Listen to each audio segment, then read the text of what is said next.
নমস্কার বন্ধুরা, কেমন আছেন? নিশ্চয়ই খুব ভালো আছেন। আমি আবার আমার ইউটিউব চ্যানেলে চলে এলাম। তো আপনাদেরকে আজকে একটা ছোট্ট ইনফরমেশান দেওয়ার জন্য আমি আজকে আবার আমার এখানে আর একটা নতুন ভিডিও নিয়ে এসে গেলাম। তার আগে আপনাদের অনেক অনেক অনেক বেশি ধন্যবাদ দেওয়ার চেষ্টা করব আমাকে সাবস্ক্রাইব করার জন্য, আমাকে লাইক করার জন্য এবং আমার ভিডিওটা দেখার জন্য। আজকে যেটা আমি বলতে চাইছি সেটা হচ্ছে ম্যারেজ এবং ফ্যামিলি কাউন্সিলিংয়ের ক্ষেত্রে যেটা সবচেয়ে বেশি এখনকার দিনে বাধা পড়ে যাচ্ছে সেটা হচ্ছে প্যারেন্টসরা। হ্যাঁ, তো এবার হচ্ছে ব্যাপারটা হচ্ছে যে দেখুন, আজকালকার দিনে ম্যাক্সিমাম ছেলে কিংবা মেয়েরই মানে অনলি চাইল্ড, হ্যাঁ, কিংবা একজন দুজন করে ভাই বোন আছে। তো এটা আমি প্রিম্যারাইটাল কনসালটেন্সির কথা বলছি।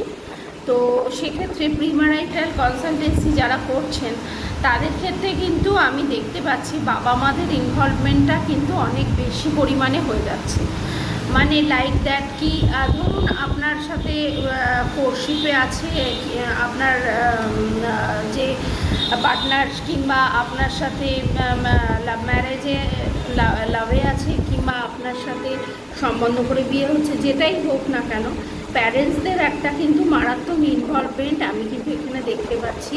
আমি সেই কারণে সমস্ত প্যারেন্টসদের রিকোয়েস্ট করব যে দেখুন, জীবনটা, হ্যাঁ আমি বুঝতে পারছি, আমারও সন্তান আছে, আমি সেটা বুঝি যে একজন প্যারেন্টসদের একটা মাত্র সন্তান কিংবা দুটো সন্তান থাকলে তাদের মনের অবস্থা কী হয়।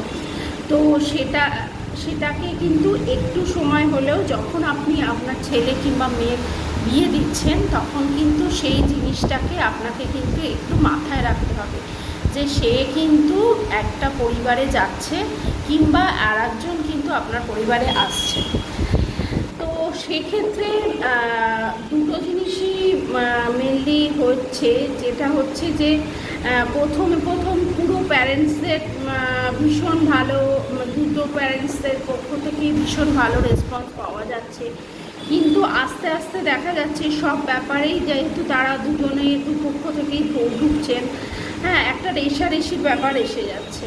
হ্যাঁ, আমি সাপোজ আমি একটা কাউন্সিলিং করিয়েছিলাম, যেক্ষেত্রে একটা লিমিটের পর প্যারেন্টসরা এতটাই ঢুকে গেছেন, মানে ছোট্ট সামান্য ব্যাপারে প্যারেন্টসরা নিজেদের ইগোটাকে ফার্স্টে রাখছেন। যে ধরুন যে একজন মেয়েটির প্যারেন্টস যদি একটা কথা বলে তাহলে সেখানে ছেলেটির প্যারেন্টসও সেম জিনিস, সেম প্রপোজাল আবার রাখছেন, কিংবা সেটা এগ্রি করার জন্য ফোর্স করছেন, কিংবা মেন্টালি একটা প্রেশার ক্রিয়েট করছেন, কিংবা খুব ডিপ্রেসড হয়ে যাচ্ছেন। এক্ষেত্রে কিন্তু সন্তানদের ওপর এটা এফেক্ট পড়ে। এবার হচ্ছে যে মেয়েটা ধরুন যাচ্ছে আপনার বাড়িতে, কিংবা যে যাকে আপনারা বাড়িতে নিয়ে আসছেন, হ্যাঁ, কিংবা যে ছেলের সাথে আপনার মেয়ের বিয়ে দিচ্ছেন, হ্যাঁ, সেক্ষেত্রে কিন্তু মেয়ের ওপরও এই এফেক্টটা পড়ে এবং বৌমার ওপরও এই এফেক্টটা পড়ে।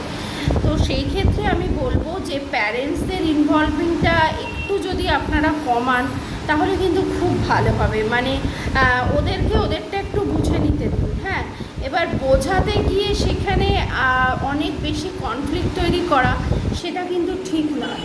ধরুন আপনি ভাবছেন যে আমি আমার ছেলের ভালোটাই ভাবছি, কিংবা আমার মেয়ের তো বেস্টটাই আমি ভাববো, আমার থেকে বেস্ট আর কেউ ভাবতে পারবে না। হ্যাঁ, এটা ঠিক কথা যে আপনি আপনার ছেলের বেস্টটা ভাববেন, আপনি আপনার মেয়ের বেস্ট জিনিসটাই ভাববেন। কিন্তু একটা মানে যখন একটা ছেলে এবং মেয়ে বড় হয়ে যায় সাইকোলজিক্যালি এবং প্র্যাকটিক্যালি, তারা কিন্তু তাদের জীবনধারা তাদের মতো করতে ভালোবাসে, তাই না? সেই জন্য এখন দেখা যাচ্ছে অনেক কিছুদিন পরেই প্যারেন্টসদের সাথে তার বৌমার কিংবা তার মানে যে জামাই আসছে তার একটা দূরত্ব তৈরি হচ্ছে। হ্যাঁ, কিংবা আপনি যে বাড়িতে বিয়ে দিয়ে মেয়েকে পাঠাচ্ছেন সেখানে একটা দূরত্ব তৈরি হচ্ছে। সেখান থেকে মানে সব ব্যাপারে ইন্টারফেয়ারেন্সটা কিন্তু আপনাদেরকে বন্ধ করতে হবে। হ্যাঁ, এটা নট এক্সপেক্টেড কি ওরা একটা নতুন ফ্যামিলি স্টার্ট করছে, ওদের মধ্যে যদি কোনো প্রবলেম হয় তখন তো অনেক কিছু রয়েছে, তাই না? কিন্তু প্রবলেম ক্রিয়েট করার আগেই যদি প্রবলেম হয়ে যায় তাহলে কিন্তু খুব মুশকিল।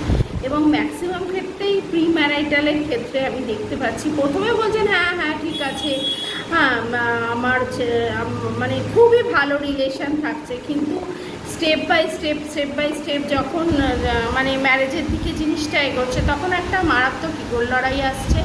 এবং ম্যারেজের পরেই দেখা যাচ্ছে ছেলে নয় মানে বাইরে চলে যাচ্ছে, সেক্ষেত্রে মা ভীষণ ডিস্টার্ব হয়ে যাচ্ছেন, কিংবা মেয়ে থাকলে মেয়ে হয়তো কোনোভাবে কানেক্ট করছেন না মায়ের সাথে, সেটাও মা ডিস্টার্ব হয়ে যাচ্ছে। মা মানে মা, নট অনলি মা বাবা দুজনকেই বলছি আমি এক্ষেত্রে। তো আমার আজকে সাজেশন হলো যে আপনারা প্যারেন্টস হিসেবে যতটুকু দরকার ততটুকু করুন, ওদের পার্সোনাল লাইফের মধ্যে আপনারা ঢুকবেন না, যেরকম কাপেলই হোক। হ্যাঁ, এবং অনেক জায়গায় মানে পরে গিয়ে মানে ব্যাপারটা কিছুই না, মানে হয় না যে আমি যেটা সাফার করেছি আমি পরের জেনারেশনকেও সেটা দেবো, সেটা কিন্তু ঠিক নয়। হ্যাঁ, যে আমি যেটা সাফার করলাম কিংবা আমি সব যে পরিস্থিতির মধ্যে দিয়ে এলাম কিংবা আমি যা ফলো করে এসেছি আমার পরের জেনারেশনও তাই ফলো করবে, এটা কিন্তু মানে জেনারেলি হয় না। হ্যাঁ, হওয়াটাও ঠিক নয়, কেন দিনের পর দিন সমস্ত চিন্তাধারাই কিন্তু চেঞ্জ হচ্ছে। সুতরাং আমার আজকে আমার ফ্যামিলি এবং ম্যারেজ কাউন্সিলিং পেজে তো আমি এটাই সবাইকে রিকোয়েস্ট করব যে আপনারা বাবা মারা একটু মানে ইনভলভমেন্টটা কমান। হ্যাঁ, এটাই আমার আজকে একটা ছোট্ট সাজেশান ছিল। আশা করি আপনারা উপকৃত হবেন। আমার চ্যানেলটাকে অনেক অনেক বেশি লাইক শেয়ার এবং কমেন্ট করুন, আপনারা সাবস্ক্রাইব করুন, নইলে আমি লাইভে আসতে পারছি না। এইটুকুই বলার আছে। ধন্যবাদ, ভালো থাকবেন, সুস্থ থাকবেন, নমস্কার।